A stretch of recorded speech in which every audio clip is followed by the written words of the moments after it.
Então, boa noite a todos e votos de um bom ano.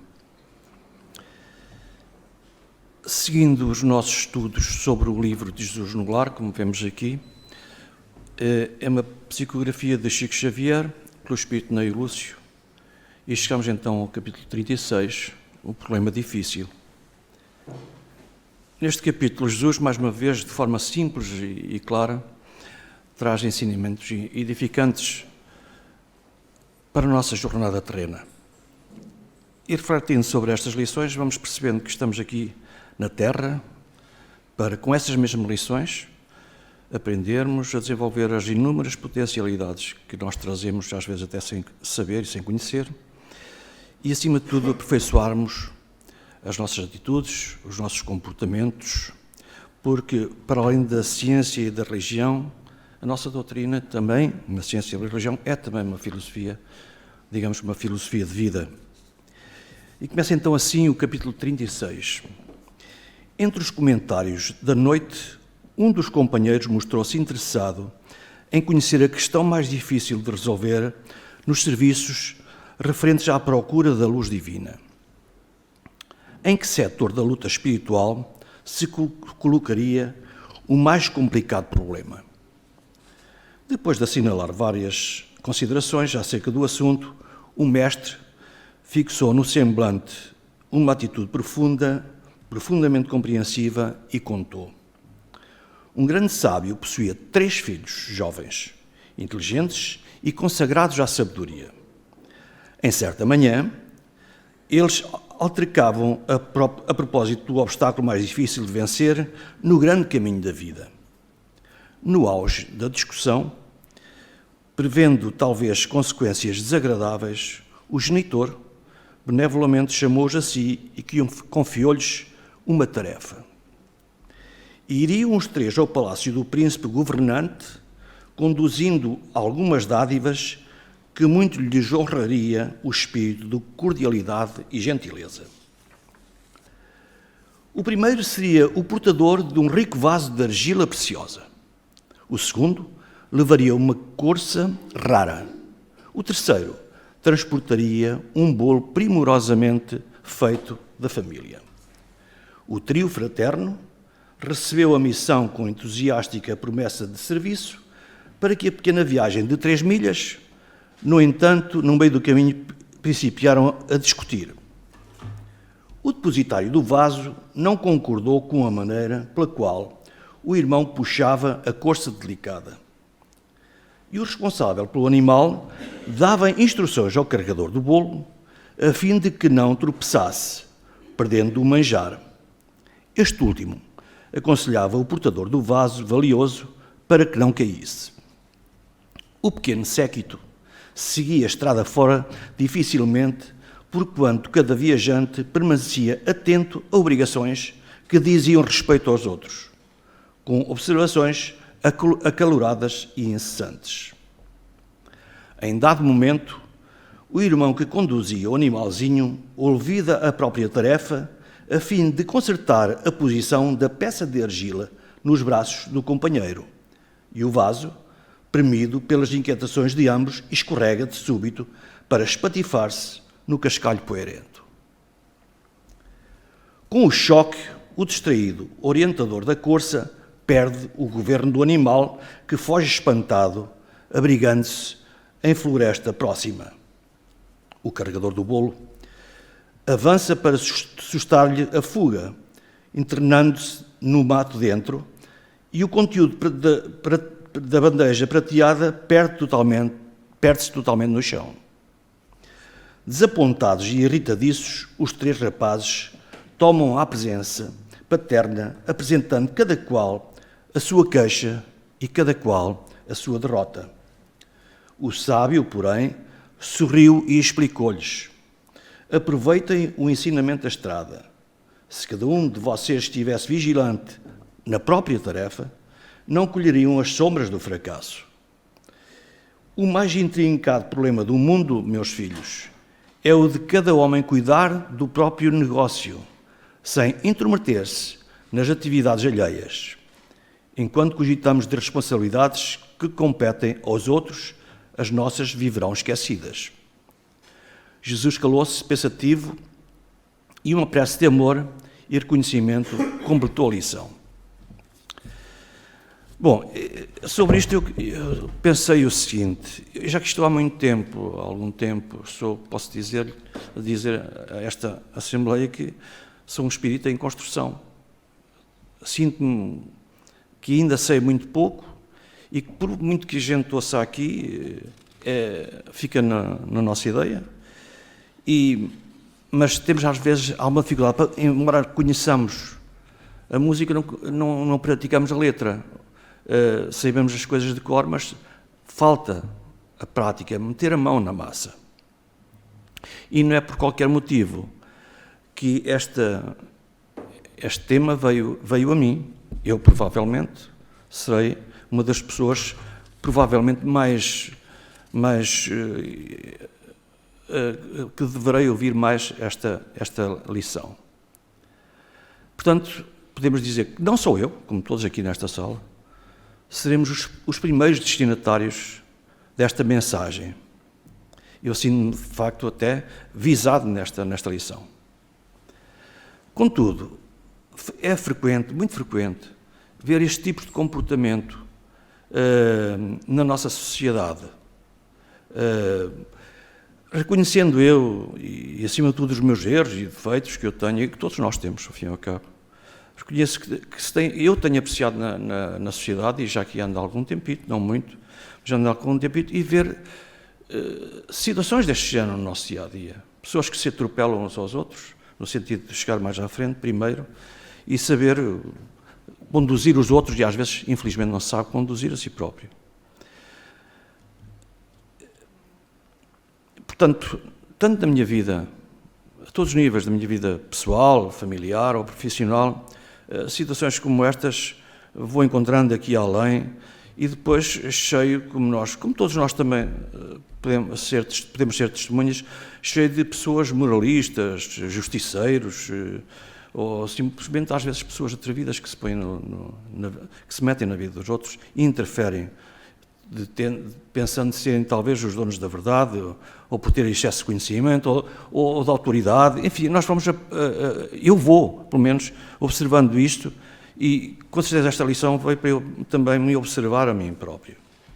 Mas numa analogia, mais ou menos com esta lição, com este tema, lembro-me da parábola de Jesus, que nos falava sempre praticamente em metáforas, mas dizia que em público uma mulher, que estava para ser apedrejada por homens, a sociedade, os indivíduos que se metem na vida dos outros, para fazerem justiça para as próprias mãos. Porquê?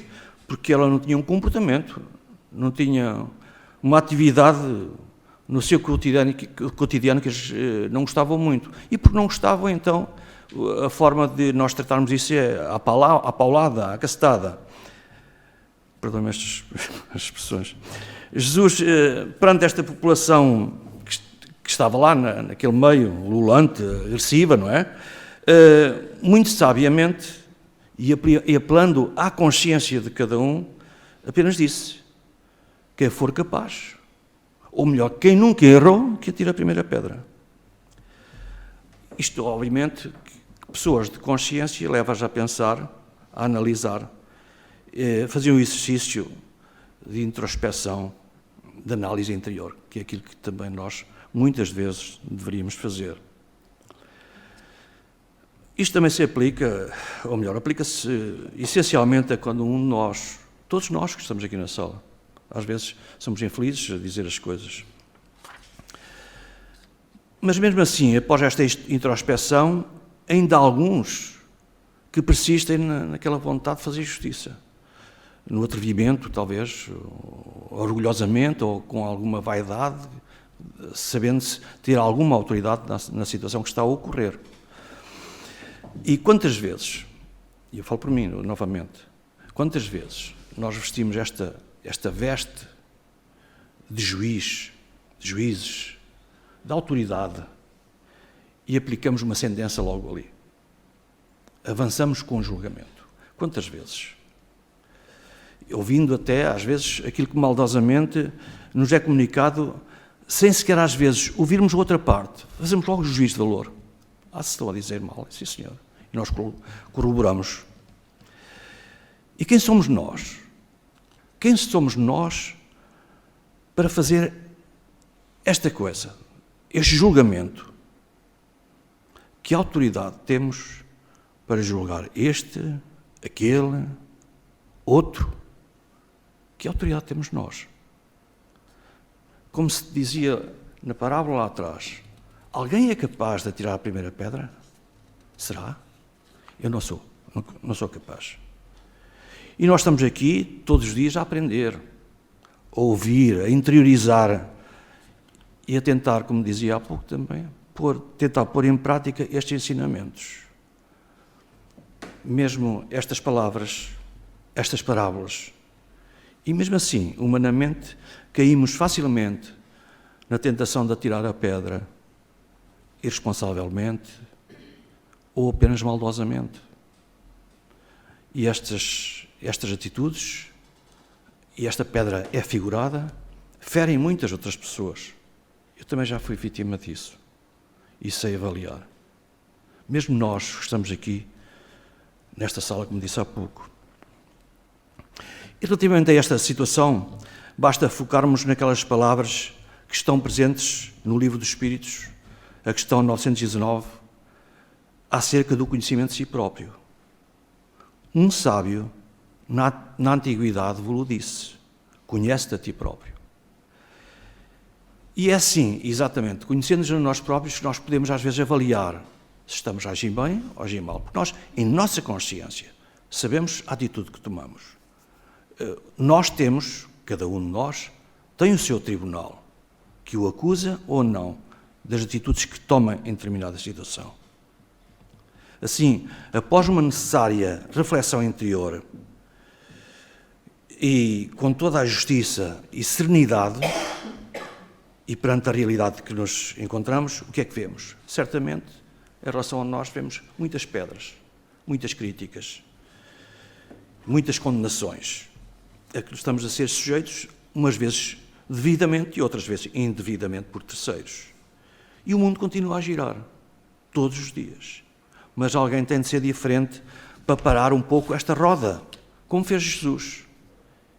E vós, como ele dizia, vós sois deuses. O que quer dizer que nós poderemos fazer parar um pouco esta roda, através da introspeção, através do pensarmos um pouco da nossa vida, da nossa atuação. Como alguém fazia, que no final do dia, na sua cama, passava em revista todos os acontecimentos, as ocorrências do seu dia-a-dia. E sabia, cada um sabe, através do seu tribunal de consciência, se fez bem ou se fez mal. Se fez bem, continuemos. Se fez mal, é a altura de arrepiar caminho. Portanto, antes de abrir a nossa boca para criticar, ferir, condenar mesmo outras pessoas, claro, olhemos o espelho da nossa alma. Consultemos a nossa consciência. E do que dali resultar, nós sabemos muito bem o que fazer no dia seguinte. Conheçamos a nós próprios, como dizia o sábio na antiguidade, e depois questionar. E se fosse comigo? Se esta situação que está a acontecer fosse comigo? Há pouco tempo tive uma coisa deste género, com um colega amigo de trabalho. Por acaso portou-se ele mal nesse dia. E eu chamei exatamente a atenção disso. No dia seguinte veio-me pedir desculpa. Mas eu também já o fiz, porque eu também já me portei mal. Portanto, acho que esta autoconsciência, este conhecer-nos a nós próprios, que nos diz como é que nós devemos andar no dia seguinte. É que, conscientemente, nós sabemos muito bem a resposta. E nós próprios já poderemos, depois de ter essa consciência, estar em condições de mostrar o caminho a quem está equivocado. Estaremos, assim, em posição de apoiar, de ajudar a encontrar o caminho e não criticar, julgar ou censurar. Aqui estaremos, neste caso concreto, nesta análise que nós fazemos, a fazer a ponte entre o bem e o mal. Nós sabemos o que é o bem e o mal. Nós sabemos o que é o bem e sabemos o que é o mal. E quando atingirmos este grau de consciência sobre o nosso comportamento, sobre as nossas atitudes, desta forma estamos a construir um futuro positivo, não só para quem damos as mãos, mas essencialmente a nós próprios. Nós próprios, construindo a nossa estrada, centímetro a centímetro, colocando tijolo a tijolo, para construirmos a nossa estrada, a nossa casa. A história deste capítulo tem também uma interferência num outro aspecto, e já agora vou tentar ser mais breve. No comportamento das pessoas, nomeadamente das pessoas que são visadas pela nossa crítica. E é aquele sobre quem as pessoas criticam e censuram a forma de caminhar ou de conduzir uma determinada coisa. E aqui não há só também parábolas, mas também nós, os portugueses, somos muito ricos na nossa história, na nossa cultura. Conhecemos aquele conto popular do velho, da criança e do burro, em que homens sem grande referência em marcos psicológicos, marcos mais rígidos, são sujeitos aos ditos, ou às críticas, ou ao reparo de terceiras pessoas. Essas terceiras pessoas que às vezes o conseguem manipular, como vemos. Lembremos então desse conto do velho, do burro e da criança. Todos criticavam um velho, um homem de tanta sabedoria e conhecimento, ir em cima de um burro, quando uma criança pequena, frágil, fraca, uma flor, caminhava ali com um velho carregado no burro. O velho, não suportando esta crítica, desce o burro e põe lá a criança. Vai andando, chega mais à frente, e vêm outras pessoas criticar por tal decisão que tal não se fazia. Uma criança tão nova, tão ágil, tão cheia de vida, ir em cima do burro. E o velhinho, já com as pernas pesadas, depois de um dia de lavoura, etc., ir a pé. Vejam lá, isto não está certo. Novamente, ouvindo estas críticas e querendo fazer com que os terceiros tivessem razão, salta o velho e a criança para o burro. Mas aqui aparece o PAN, o Partido dos Animais, que diz que estão um velho e uma criança em cima de um burro. Estão a explorar um burro, não pode ser, então, lá novamente sujeitos a esta crítica, lá salta tudo do burro. E vão todos a pé. Burro, criança e velho. Ou seja, aqui estamos perante pessoas suscetíveis à crítica e até à maldicência e sem segurança do seu caráter, abdicando da sua vontade e abdicando daquilo que é a própria consciência. Descem do burro e seguem todos a pé. Vejam só. Nesta situação estão as pessoas pouco rigorosas para consigo, facilmente abdicando dos seus valores, dos seus princípios, das suas normas, enfim, abdicando inclusivamente da educação a que foram sujeitos ao longo da sua vida. São pessoas que se prestam muito e que nós vemos, infelizmente, na nossa sociedade, a serem marionetas de outras pessoas, de mãos e interesses mais elevados. Bom, isto é para dar um colorido da lição que Jesus nos deu. E para terminar, eu retirei que cada um tem mesmo direito ao seu próprio caminho. Que esse caminho tem de ser feito por cada um e não desenhado ou decidido por terceiros. Firmemos naquilo que nós queremos. Do outro lado, partir do princípio de que o meu irmão tem o direito à sua autodeterminação e que nós, os outros, não somos nada nem ninguém para dirigir, manipular, intervir nas suas escolhas, nos seus caminhos e, em caso de dúvida, questionar. E se fosse comigo? Nesta eventual intervenção de um sobre o outro, tal pode acontecer, mas com o nosso exemplo e a nossa prática, este contacto de um para o outro pode ser contagiante. E porque sabemos que as pessoas são altamente influenciáveis pelos seus parceiros, podem tomar isso como exemplo e seguir a sua própria vida. Portanto, é essencial que tenhamos um comportamento lisinho, direitinho. Temos, neste caso, de ser conscientes e coerentes nas atitudes com o próximo. É claro que não faz sentido, não é coerente, que um pai que fume diga ao filho para não fumar. É óbvio que com esta influência lado a lado, é óbvio que esta criança se poderá tornar num potencial fumador. Portanto, a coerência, o exemplo temos de dar. Cada um terá mesmo de viver a sua vida e compete-nos a nós ajudar, apenas quando se é aceite ou é solicitado para tal. Não devemos impor a nossa vontade. Estamos sempre em estado de prontidão para ajudar, respeitando sempre a individualidade de cada um e a que cada um tem direito, através do seu livre-arbítrio, como nós estamos aqui muitas vezes, a trilhar o seu caminho. Terminando mesmo, ajudar não é manipular. Ajudar não é controlar. Ajudar é respeitar. Ajudar é partilhar, é doar. Ajudar é amar a si próprio e ao próximo. Boa noite, muito obrigado pela atenção.